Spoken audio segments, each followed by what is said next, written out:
Hey everyone, this is Shreyas, This is Anusha. and we're here for the third episode of The Political Patient, and we want to talk about vaccines. Not just vaccines, but their efficacies. We have been seeing many people's interpretations of what these numbers mean and what sort of efficacy even means of a vaccine.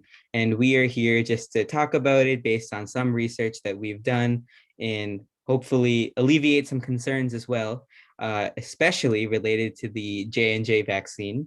Not only its efficacy, like what it really means, but also the what's been in the news in relation to blood clots and things like that recently. So Nusha, if you want to get us started. Yeah, sure. So I think the J&J vaccine has been viewed by a lot of people as kind of suspicious just because of the 66% efficacy rate compared to the 95%.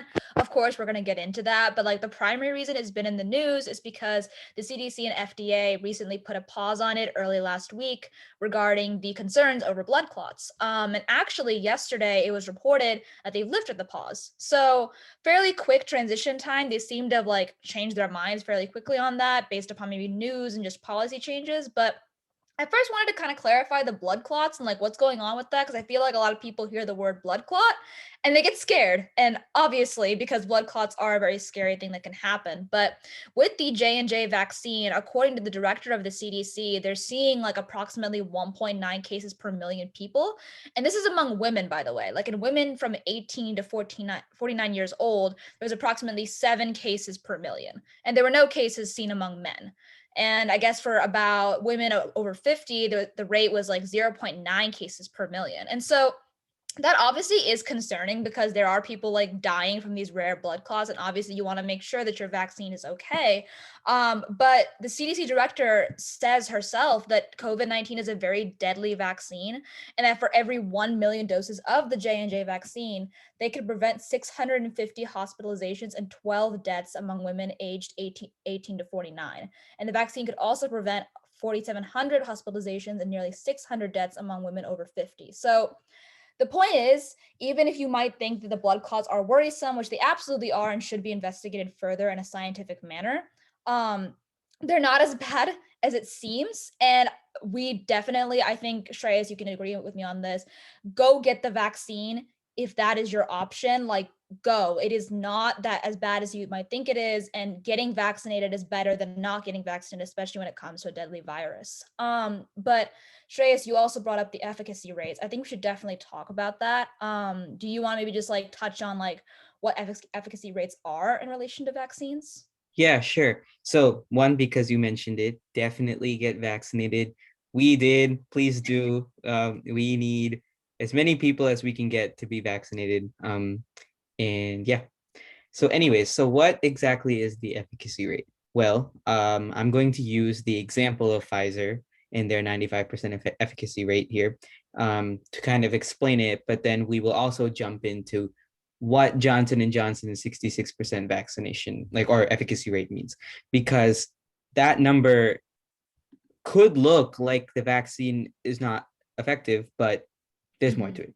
Anyways, so in terms of Pfizer, the 95% efficacy rate is referring to so say they conducted a trial, which they did. The number itself has to do with the trial. It's not anything more than that. But once they conducted a trial and they had two experimental groups, they had one that was given the Pfizer vaccine and one the placebo. Of all the people who ended up getting COVID per se, or developing the disease, 95% refers to how many people in the control group got who ended up developing the disease, and how many people in the experimental group did. So I guess, for example, if they conducted the study and there were 10 people who ended up contract or developing the disease, and all 10 came from the control group, the placebo, where they weren't given the vaccine would have had a 100% efficacy rate, because no one that got that vaccine developed the disease upon exposure to the coronavirus, right? So the 95% is not referring to anything like your 95% less likely to transmit the virus to someone else, because we've heard that interpretation, and I'm sure Anusha has seen that before too. The 95% is just upon your exposure to COVID, that's the likelihood of you not developing a disease after. Again, the thing is, a lot of scientists and epidemiologists, what they're saying is that, like, yeah, the number is, of course, important. The efficacy rate is important, but the number is just based on that trial. Like, you really can't generalize that number beyond that.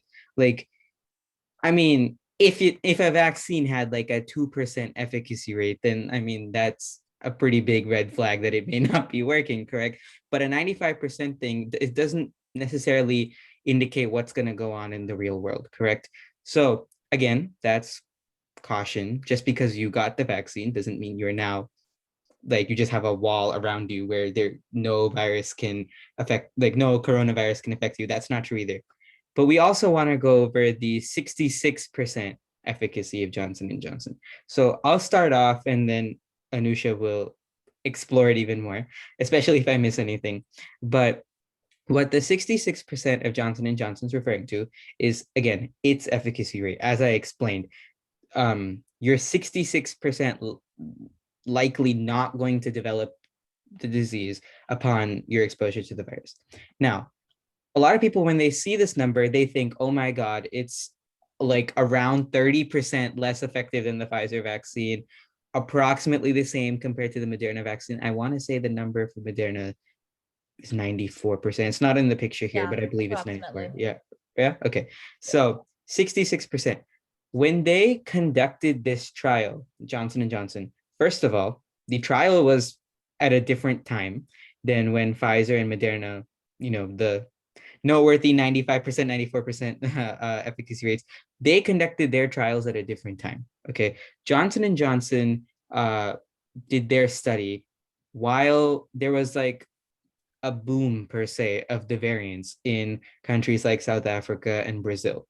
They existed, and they conducted those trials in countries that were, like, obviously in the United States as well, but included countries that were really struggling with the new variants too, where a lot of people got it. And the 66% is referring to, of course, like the likelihood that you're not going to develop the disease.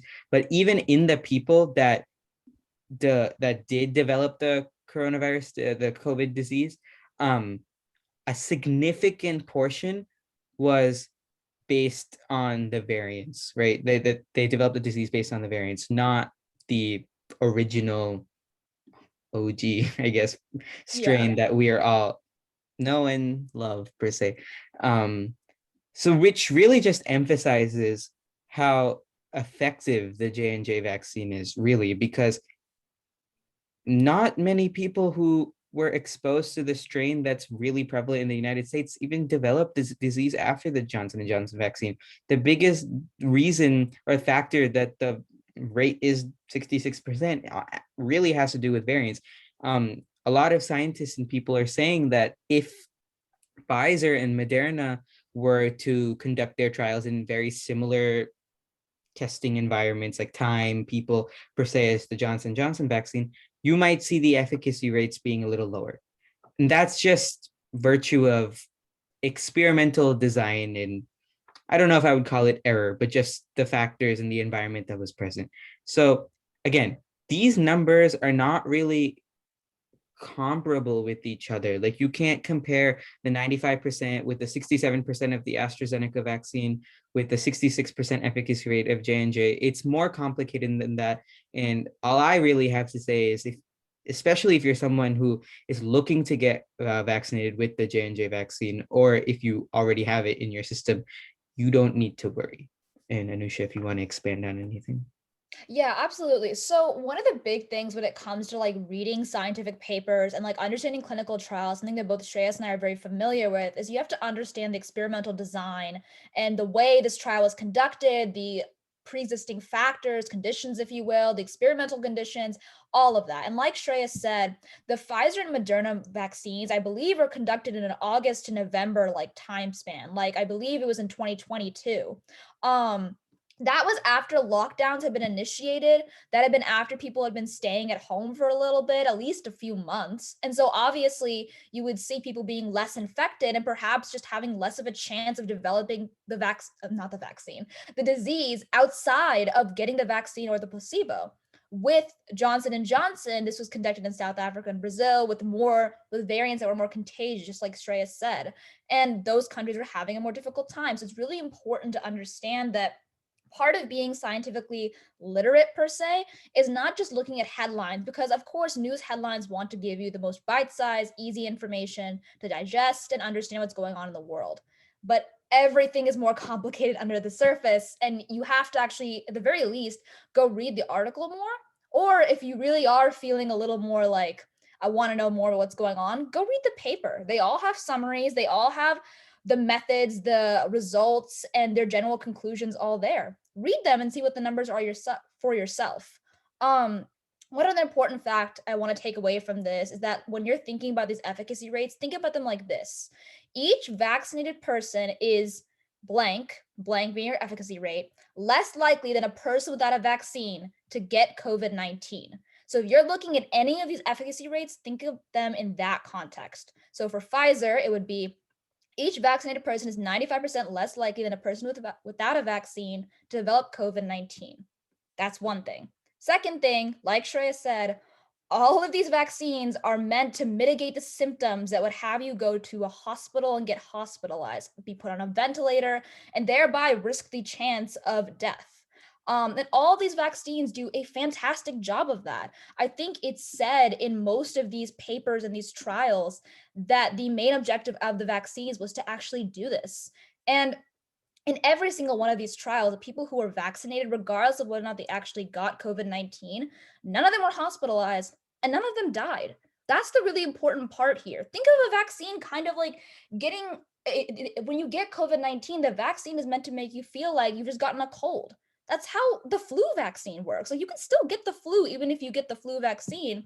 You're just not risking death at that point or any of those severe symptoms that can then lead to death. I think it's really also important, Shreyas, to consider the social impacts of the J&J vaccine. Like, for example, one thing I was reading about was how it's really easy for people, for example, who are homeless to get a one-shot vaccine and just go, right? Because with Pfizer and Moderna, you need to get at least 2 shots, right? And you would have to come back, you'd have to have documentation, whatever it is, right? And like, say what you will about the legality, the ethics, whatever. I personally think that getting a homeless population vaccinated as quickly as possible, especially a population that's very vulnerable to developing this disease and spreading it, is really important.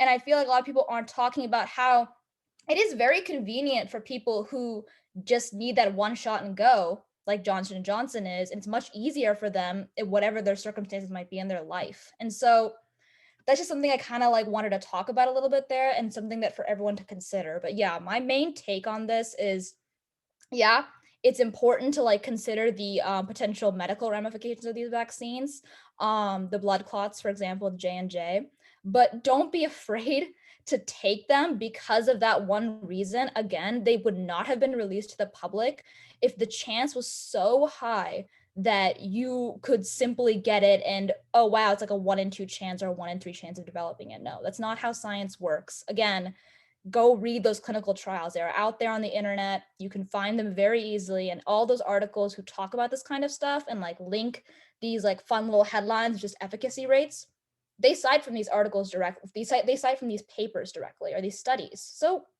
read them. They're not that difficult to read, I swear, I promise. We can do it.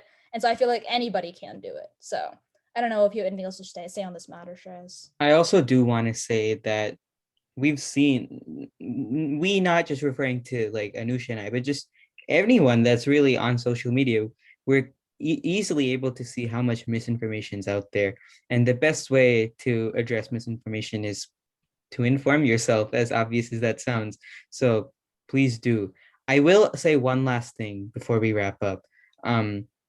The fact that the CDC and I believe the FDA in conjunction, but really the CDC, I would say, pause the like continuation in distribution of the Johnson & Johnson vaccine for a short period of time. It's now lifted, but the fact that they did really should give you, like, make you feel optimistic of like the system that's being used. Like, even though the number of individuals who developed those complications related to blood clots and things like that was, in the grand scheme of things, a low number. Like, obviously, like, every life matters, and of course, like, 6 individuals is still 6 individuals. But the fact that they paused it just after that really shows you that there are people out there for our, like, looking after us for our safety, and they did the correct step. They paused it and they wanted to further inspect it to make sure, or also give some time. Again, this is what I've heard. I in fact would want to dig into this a little bit more. Feel free to as well. But I've heard from some credible sources that another big reason that they paused the distribution of this is that the blood clots that were being formed in these individuals, the normal course of action that physicians would use to counteract these blood clots were different, apparently, opposed compared to what typically is formed, and their normal, like, procedure would not have worked, or even put more of, like, would have heightened the risk from those blood clots later. So I think the CDC even needed time to inform hospitals around the country, I guess the world, of just like what the situation is like and things like that. And the pause definitely helps. So I guess all I really have to say is that trust the system, even though it can be really easy and it can feel like we shouldn't trust the system at times, especially when we hear some negative consequences in the news. But trust the system. And I hope we were able to explain what these efficacy percentages really mean, and how the 66% efficacies in particular of the Johnson & Johnson vaccine, because it's another big vaccine that's being distributed in the United States, how it's something you don't need to worry about. That's all we have for this episode, and look out for more episodes from us in the future.